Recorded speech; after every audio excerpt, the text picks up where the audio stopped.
Bien, buenas tardes, queridos estudiantes. Vamos a empezar la clase de hoy. A ver,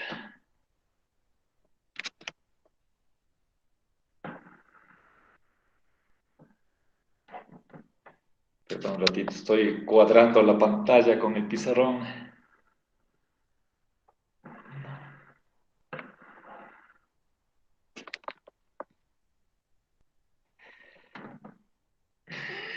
Bueno, ya.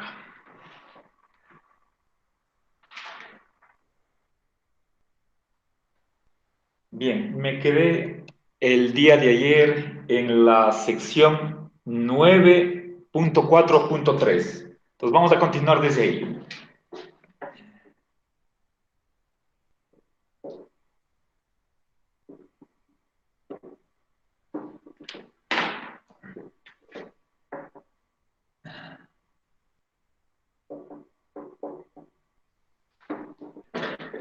¿Ya? Estamos viendo el principio de que nadie está obligado a hacer lo imposible. Recuerden ese principio, perdón, es una regla, se la enuncia en latín, ad impossibile nemo tenetur. Ahora, el,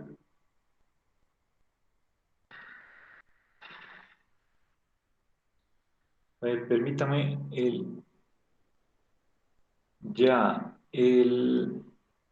Lorenzo, en esta sección 9.4.3, menciona que si se añade un teorema, el de que toda autoimplicación es lícita, eh, de ahí, con ese teorema, perdón, con ese axioma adicional, se puede probar la permisibilidad. Justo el axioma que vimos anteriormente, en el numeral anterior. A ver, es decir, Lorenzo, simplemente esto menciona de pasada porque a Lorenzo le interesa las relaciones de deducibilidad. Para Lorenzo, cuando hablamos de ordenamiento jurídico, estamos hablando de un orden que no es matemático. Los matemáticos tienen una noción estricta de lo que significa orden, que se la define por medio de tres características. En cambio, ese es, por ejemplo, el orden en el que están los números enteros naturales positivos, 0, 1, 2, 3, 4, 5, etcétera. Para Lorenzo, el ordenamiento jurídico no está constituido por ese orden matemático, sino más bien por un orden menos estricto, que es aquel que está dado por la lógica jurídica, por las relaciones de deducibilidad, que es simplemente que dadas ciertas premisas, de ahí se siguen ciertas conclusiones. Entonces, es ese orden de deducibilidad lo que constituye el ordenamiento jurídico para Lorenzo. No recuerdo ya si es que vimos este punto en tal vez en el capítulo 1. Bueno, si es que no lo he hecho, lo menciono de pasada. Y esa es la motivación para que Lorenzo trate en la medida de lo posible reducir el número de los axiomas. Y por lo tanto, si es que se puede demostrar algún axioma, si se lo puede derivar de algún otro, tanto mejor en la medida en que estamos empequeñeciendo los postulados de la teoría, los axiomas que no se prueban en la propia teoría. Con eso se gana rigor, se gana demostrabilidad y también convicción. Mientras más demostremos, mucho mejor. Eso significa que lo que se postula sin demostración debería estar reducido al menor número posible de tesis. Mientras menos axiomas, mejor, desde un punto de vista racionalista, que es en el cual se inscribe Lorenzo. Eso, con otras palabras, significa el dar el menor espacio a los dogmas, a algo que se afirma sin demostración. Bueno, entonces, esa es una ventaja de postular ese axioma. Y, y Lorenzo, a ver, entonces, verán, voy a anotar lo que les digo para que no quede solamente en palabras, sino el orales y que quede más bien en el pizarrón, como constancia de lo que les acabo de decir. A ver, si es que postulamos este axioma,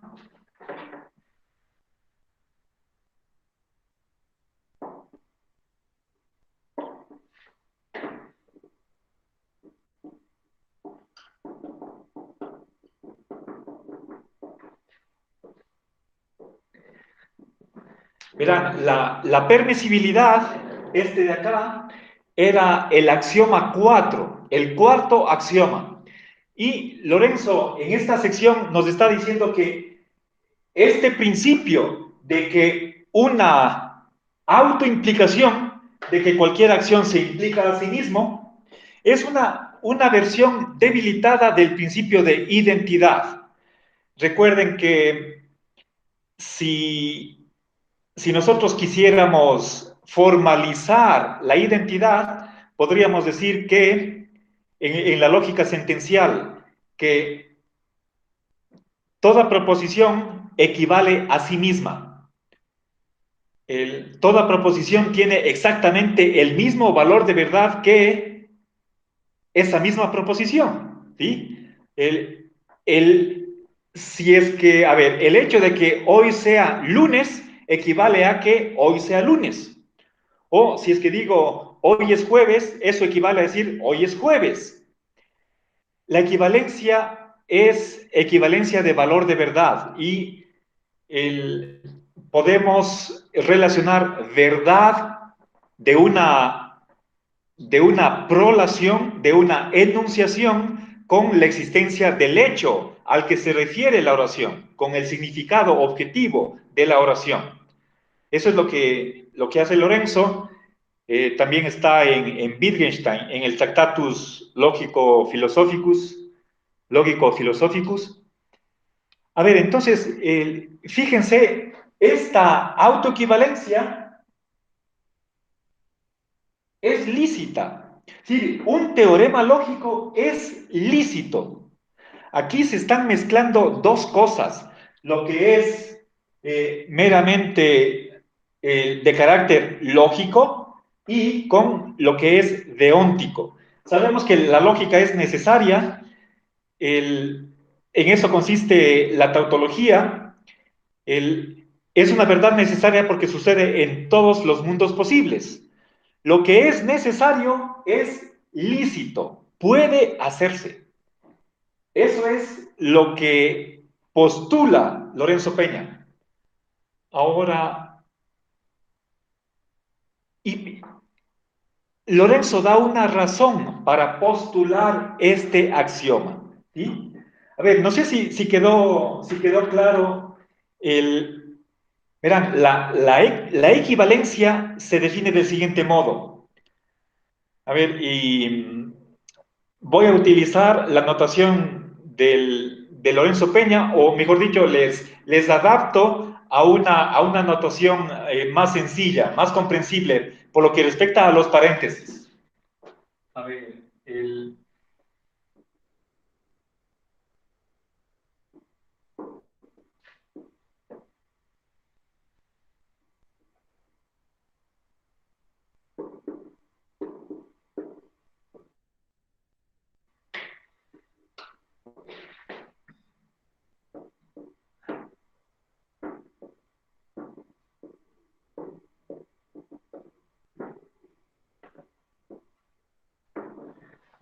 Ya. Verán, tengo aquí la flecha en ambas direcciones, tanto a la izquierda como a la derecha, es el símbolo de la equivalencia. ¿Sí? Una equivalencia equivale a ¿qué? A esta conjunción de que el miembro izquierdo implique el miembro derecho y que el miembro derecho implique al izquierdo. Si se dan ambas implicaciones, tanto de izquierda a derecha como de derecha a izquierda, entonces tenemos la equivalencia. Ahora, si tanto miembro izquierdo como derecho es la misma oración, entonces aquí tendríamos una conjunción de exactamente la misma oración, la de acá. ¿Sí? Luego, por ese principio de idempotencia, P y P equivale a P. Por lo tanto, el que aquí pongamos una implicación o una equivalencia va a dar lo mismo. ¿Sí? Entonces, el decir que A implica A, el, tiene el mismo poder lógico que decir A equivale a A. Ahora, por lo tanto, este es un teorema de lógica. Se puede deducir, no es un axioma, estoy hablando de lo que está dentro del paréntesis. Ese es un teorema que se deduce en la lógica transitiva que sirve de base a la lógica nomológica. Ahora, lo que dice este axioma adicional es que podemos generalizar. Bueno, aquí estamos diciendo que esta autoimplicación es lícita, está permitida. En general, podríamos decir que los teoremas de lógica son lícitos. ¿Sí? Bien, aquí A es cualquier acción. A ver, Dieguito acaba de ponerle en la lista, está presente. Gracias. Por favor, me avisan, es que de repente a veces estoy escribiendo algo en mi pizarrón y no veo los anuncios, las notificaciones que me sale en una ventanita chiquita cuando se juntan a la reunión. Por favor, les pido que me interrumpan y háganse anotar aquí en la lista de asistencia. Bien, entonces, fíjense, estamos mezclando dos cosas. Sabemos que la lógica es necesaria, igual que las matemáticas, y estamos, en general, estamos diciendo que lo necesario es lícito, ¿sí? O si quieren, es lícito lo necesario. Si aumentamos este axioma, de ahí se deduce el axioma 4 de permisibilidad. ¿Y por qué este axioma es verdadero? ¿Ya? Por el principio de tercero excluido, un teorema de lógica o bien es lícito o es ilícito. Pero lo ilícito,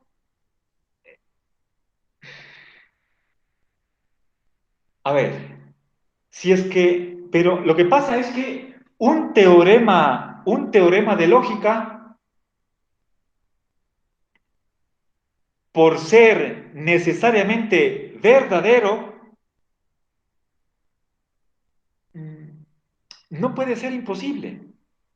No puede ser imposible, es al revés. Si es que es necesariamente verdadero, entonces, en, por ser necesario, es posible.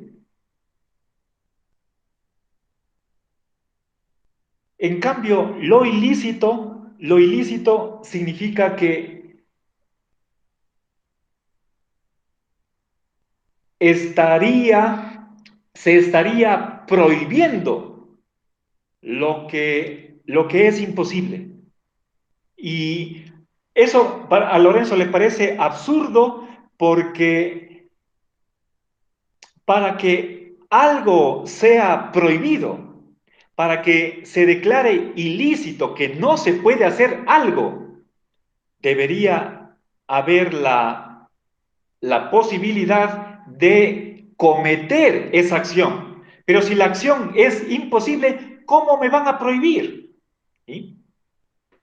Mire, si es que, si no podemos nosotros volar como un ave, entonces, ¿qué sentido tendría que haya carteles en las terrazas que digan prohibido volar como pájaros? Es realmente ridículo, ¿no es cierto? Bueno, entonces hay una argumentación detrás de la postulación de este axioma adicional, ¿sí? Solamente les menciono esto porque uno de los objetivos de los cursos filosóficos que yo doy es el de ejemplificar el razonamiento filosófico. Parte de la filosofía significa pensamiento racional, raciocinativo, en que tenemos que dar alguna argumentación, sea a favor o en contra de una tesis. Si es que nosotros no admitimos eso, de que lo que puede movernos a favor o en contra de una creencia es la razón. Si no admitimos eso, entonces estamos dando paso hacia un irracionalismo o por lo menos hacia un arracionalismo, que es quizás un poco más suave, pero es simplemente una especie del irracionalismo. Estaríamos dando lugar a lo que es la fe, creer simplemente porque tenemos confianza en algo o en alguien, o la intuición, que puede ser simplemente un mero prejuicio, ¿sí? Que yo veo así, clarísimo, y puede ser que la otra persona, mi vecino, mi hermano, no lo vea de esa manera. De modo que tratemos de evitar basar una creencia en algo que no sea razones, ¿sí? Y por supuesto, si es que el, lo peor que pueden hacer es que nos obliguen a creer algo por medio de amenazas o a la fuerza, ¿sí? Que desgraciadamente se da muchísimas veces, incluso en la universidad, y no solo de nuestro país, sino en la de los países desarrollados, Estados Unidos, Canadá, Inglaterra, Australia, etcétera. Bueno, a ver, entonces, el, a ver, Lorenzo y da otra razón a favor de que este axioma, a ver, perdón, sí, ese axioma se puede deducir a partir de la siguiente secuencia.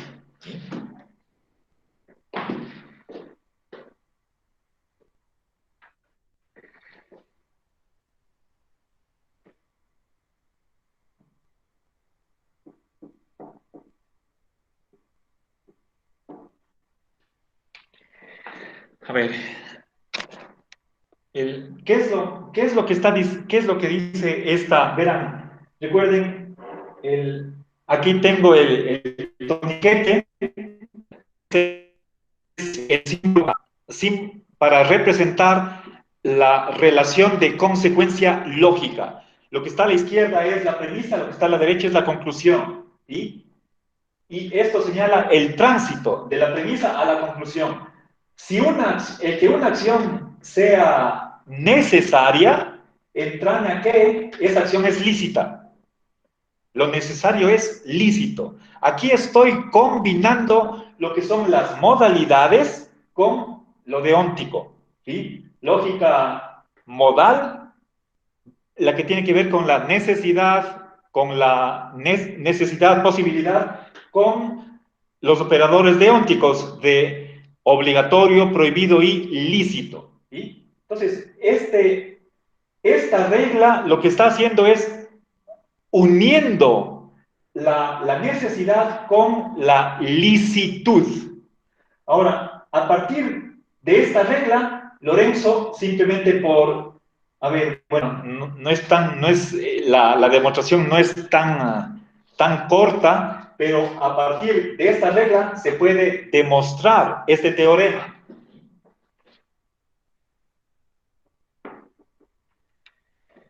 Bueno, nuevamente estoy mostrando la preocupación, ese interés que tiene Lorenzo por probar las cosas. Así está en cada sección de este libro, y si es que hay un objetivo específico del curso, es este, ¿sí? El de que huyamos de las afirmaciones gratuitas, sin fundamento. Bien, obviamente este interés puede ser que esté más intenso en unas secciones, menos en otras, pero el espíritu es ese, ¿sí? Mucho más cuando estamos en el capítulo 2, que tiene que ver con la lógica nomológica, como núcleo del derecho natural. Bueno, creo que difícilmente podemos esperar otra cosa de un filósofo que además es lógico, ¿sí?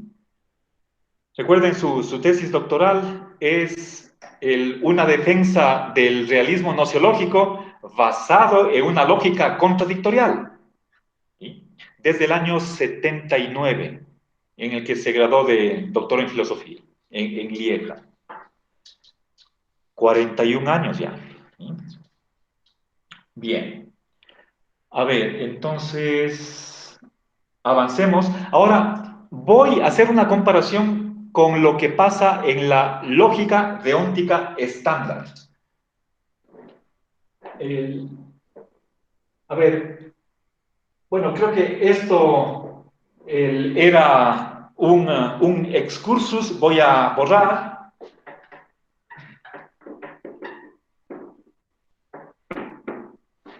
Lo indiqué para que ustedes comprendan mejor lo que estaba tratando de decir, ¿sí? Rara vez me salgo del guión, si es que se puede hablar de ese modo. A ver, entonces veamos la lógica deóntica estándar.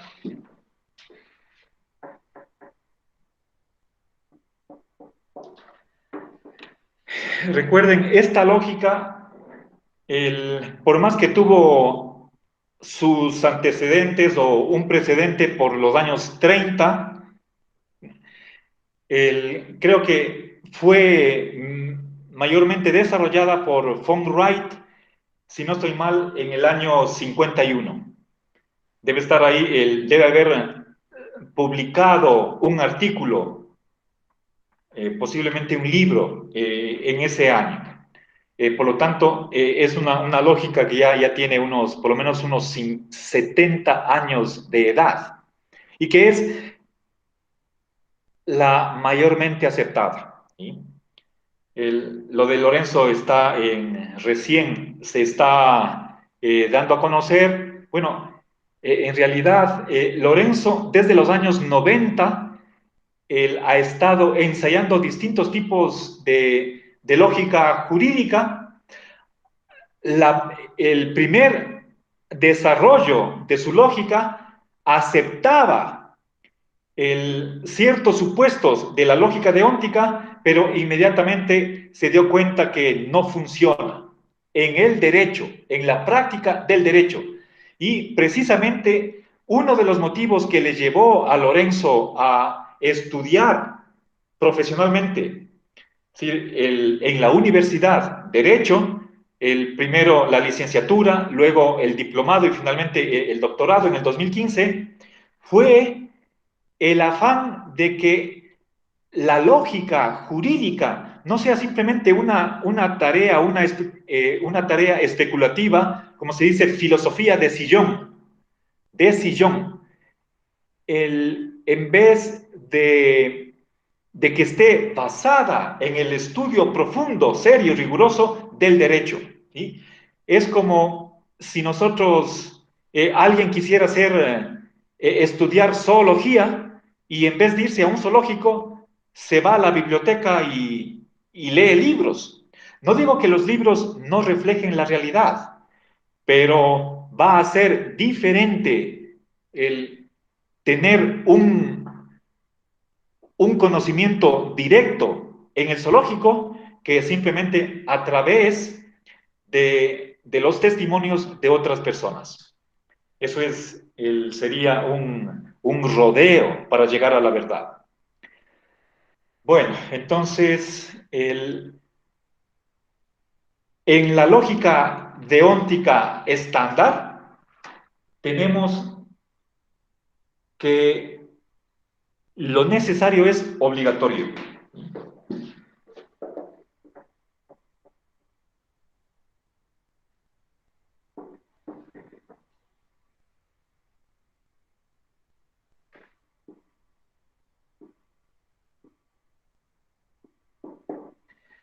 Y lo imposible es ilícito.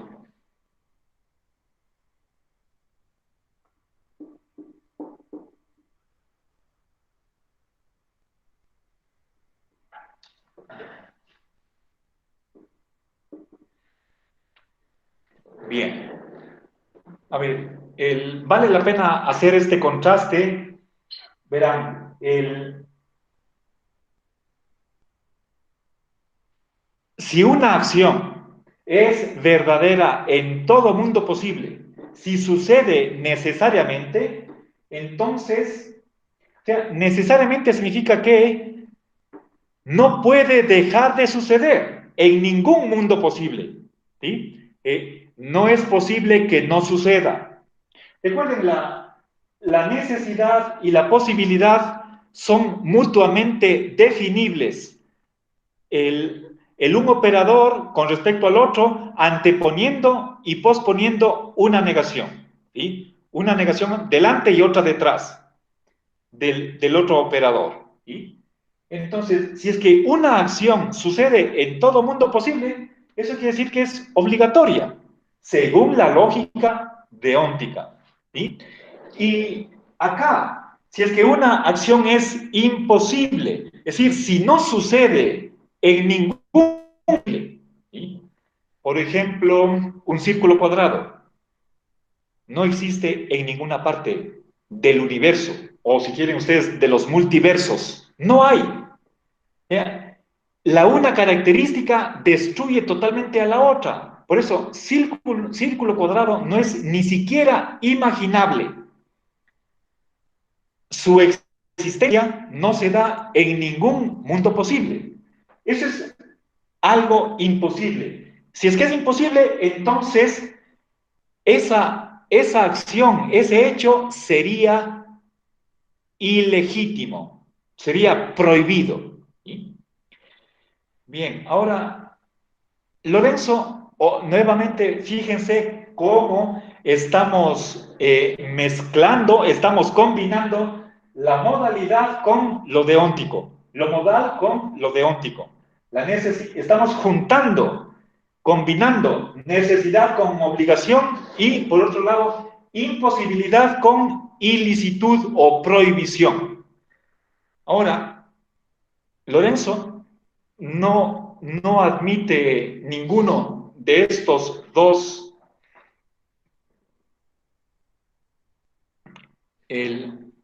reglas, o bueno, se puede, en la lógica clásica, una regla de inferencia se puede expresar a través de un condicional, y por lo tanto, regla y principio son equivalentes. En la lógica clásica, que es la base de la lógica deóntica estándar, Lorenzo cree que las acciones que van a ser lícitas u obligatorias tienen que ser contingentes. ¿Sí? Ya les dije anteriormente de que el, es bastante raro que se prohíba lo imposible. ¿Sí? Está diciendo eso, que el, si, si algo es imposible, entonces está prohibido. ¿Sí? Por ejemplo, fíjense, el, hay, hay una prueba, debe ser en geometría, que demuestra que hallar un cuadrado que tenga la misma superficie que un círculo es imposible. No, eso es lo que se llama la imposibilidad de cuadrar el círculo. ¿Sí?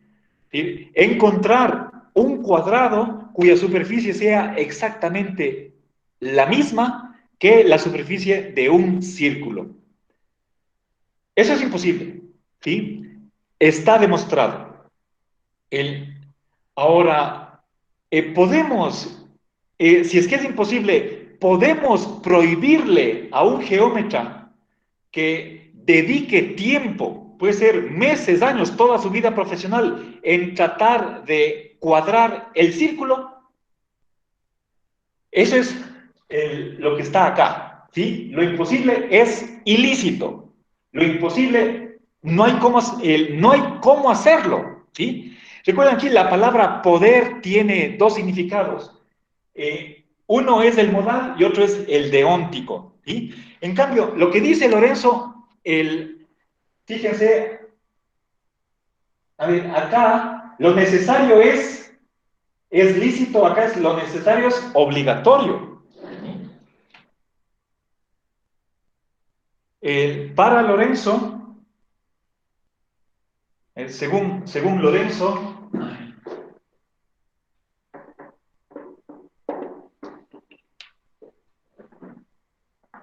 lo imposible es lícito.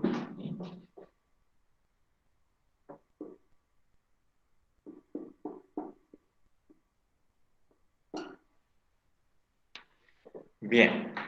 Es decir, el, la diferencia, a ver, fíjense, en la premisa estamos teniendo que la acción A no es posible en absoluto, aquí igual, la premisa es la misma. En cambio, según la lógica deóntica estándar, la conclusión es que A no es lícita, en cambio, para Lorenzo sí es lícita.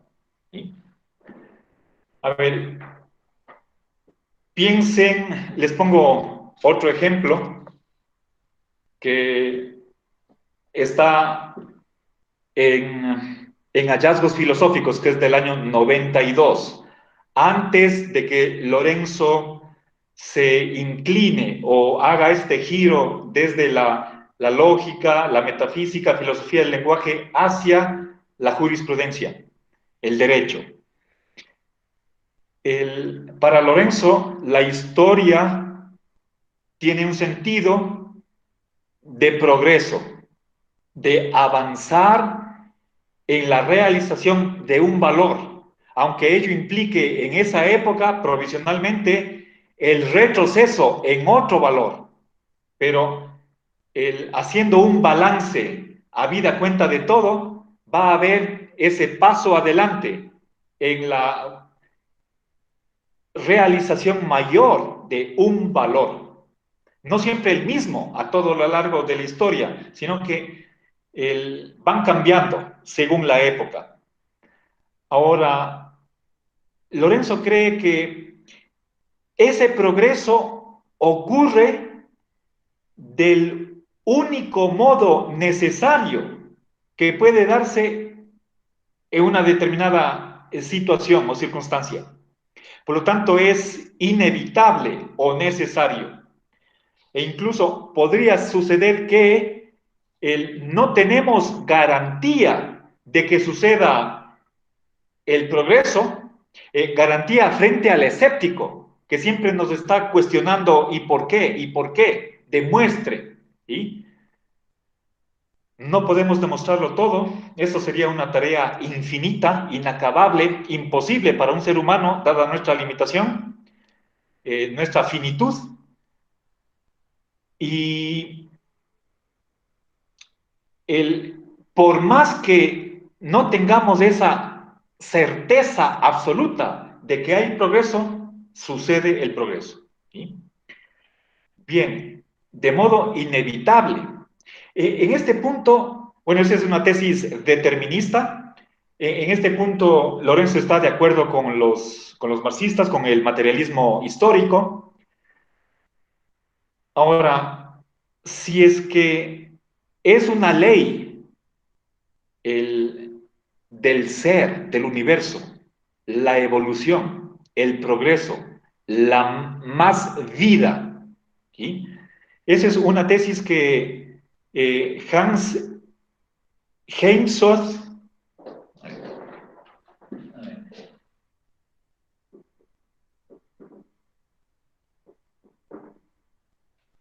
a ver, no estoy seguro que sea Hans, pero el apellido es de ahí, Heimsoth, es alemán, tiene un par de libros, uno de ellos se llama simplemente Metafísica o la Metafísica Moderna, y hay otro cuyo título no recuerdo, es algo así como Problemas filosóficos, no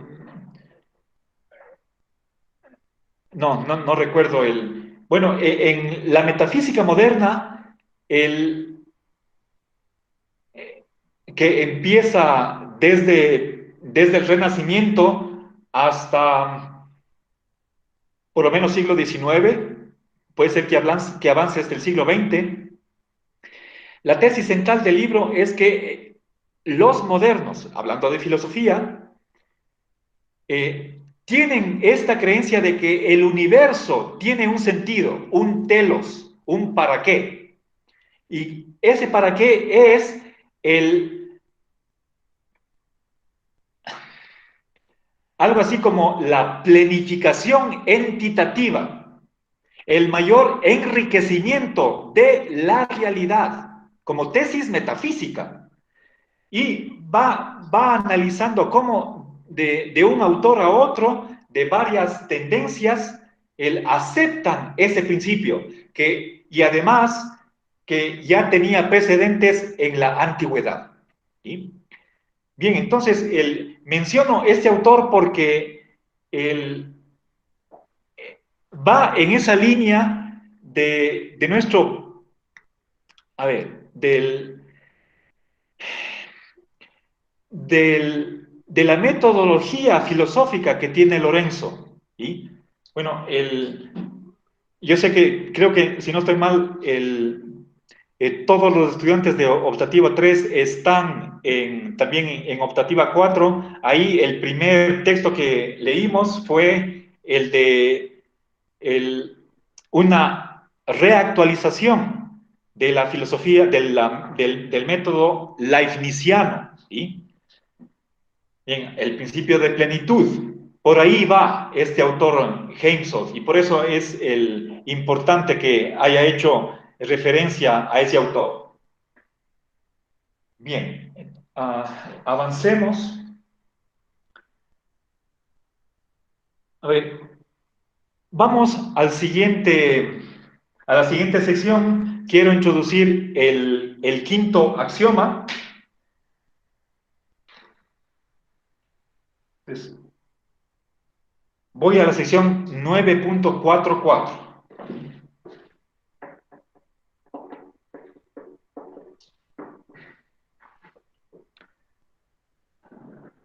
El principio de distribución.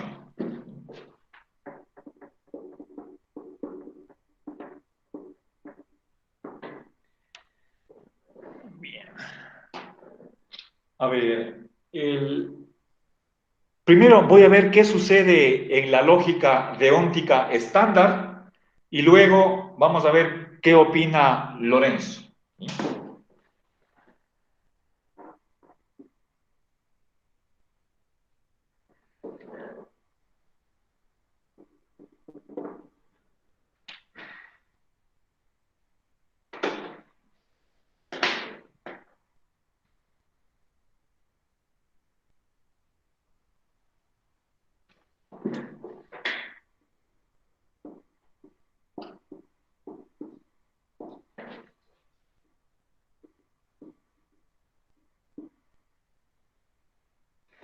Bien. A ver, verán. Si nosotros quitáramos el operador de obligación, entonces lo que tendríamos simplemente es lo que en lógica se llama el principio de simplificación. ¿Sí? Es decir, aquí una conjunción, el que una conjunción sea verdadera, nos permite concluir la verdad de uno de los conjuntos. Se supone que la conjunción, para que sea verdadera, necesita la verdad de ambos conjuntos, sea el izquierdo o el derecho, eso es indiferente. Ahora, sobre ese principio de simplificación, ¿sí? Ahora le añadimos los operadores deónticos. En este caso es la obligación, pero el principio también vale para la licitud. ¿Sí? Voy a ponerle encima la A para que ustedes recuerden que este principio de distribución vale para ambos operadores.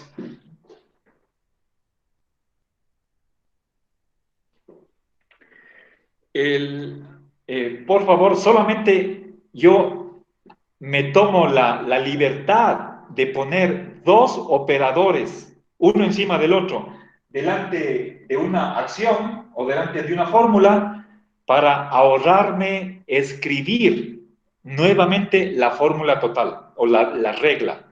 Pero desde el punto de vista lógico, lo que acabo de hacer está mal escrito, viola las reglas de notación o simbolización.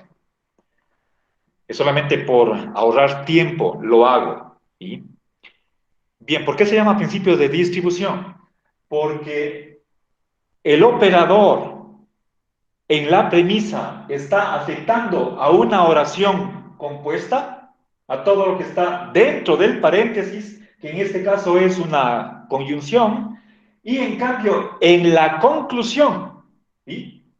Ese mismo operador está afectando a uno de los miembros, a una de las partes de esa oración compuesta. En nuestro caso es al miembro derecho, a un conjunto. ¿Sí?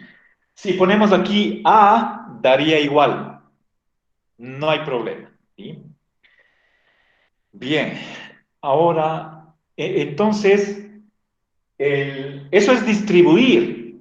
El operador aquí está afectando al todo y en la conclusión está afectando a una parte. Por eso se llama distribución, que va del todo a la parte. Podría ser a ambas partes, tiene que ser así, pero es decir, podría poner aquí obligatorio B y obligatorio A. Estoy distribuyendo el operador que afecta a la totalidad, a la fórmula total, a cada una de sus partes. ¿Sí? Pero aquí lo que interesa es que afecte solamente a uno de los conjuntos, no a ambos. ¿Sí? Obviamente, el, este sería el principio de distribución y acá lo que estoy haciendo es simplificar la conjunción. Bueno, ahora, Lorenzo no está de acuerdo con esta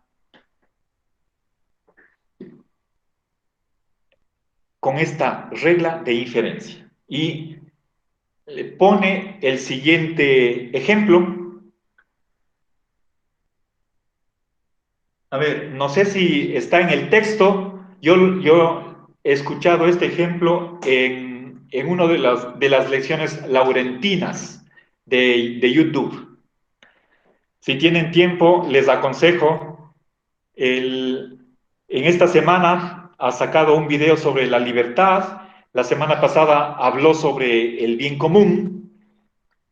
Y Ya en este noviembre van a ser 3 años de la publicación de Visión Lógica del Derecho. Y obviamente el tiempo no pasa en vano, cada vez va aumentando su conocimiento, explica de distinta manera. Entonces, en una de esas lecciones, Lorenzo pone el siguiente ejemplo. Imaginémonos, y con esto acabo, imaginémonos un empleado de una oficina que tiene la obligación conjunta, ¿sí?, de hacer dos cosas. Al final del día, ¿sí?, trabaja en una empresa, él puede ser una de las personas que llevan las cuentas de la empresa, podemos decir es un contador. Entonces, al final del día tiene que hacer dos cosas. Y ustedes por este ejemplo se van a dar cuenta por qué está aquí la B y no la A. ¿Sí? Supongamos que es obligatorio que haga un respaldo, es decir, guarde en la memoria de la computadora todas las transacciones que se hicieron. Puede ser las ventas, los pagos, ¿qué más? Los préstamos, ¿sí? Las compras que hace la empresa, ¿sí?, guardar en el disco duro y después apagar la computadora. Tiene esa obligación de hacer ambas cosas. De ahí, según la lógica de Ontic estándar, entonces tiene obligación de apagar la computadora al fin del día, independientemente de si hizo un respaldo o no de todas las transacciones que se realizaron en ese día. ¿Sí? Si es que, supongamos que no hizo el respaldo y por esta regla de inferencia de la lógica deóntica estándar, apaga la computadora, al siguiente día puede enfrentarse al reclamo de su jefe y va a recibir un castigo. Posiblemente puede ser que le despidan. Entonces, el empleado no puede decir, espérese un ratito, yo estaba cumpliendo con la lógica deóntica estándar. Más bien, lo que muestra el ejemplo es que esta regla está mal. Por ese contraejemplo, Lorenzo añade una premisa más para que valga esta regla. Y es la siguiente, y con eso termino enseguida. ¿Sí? A ver.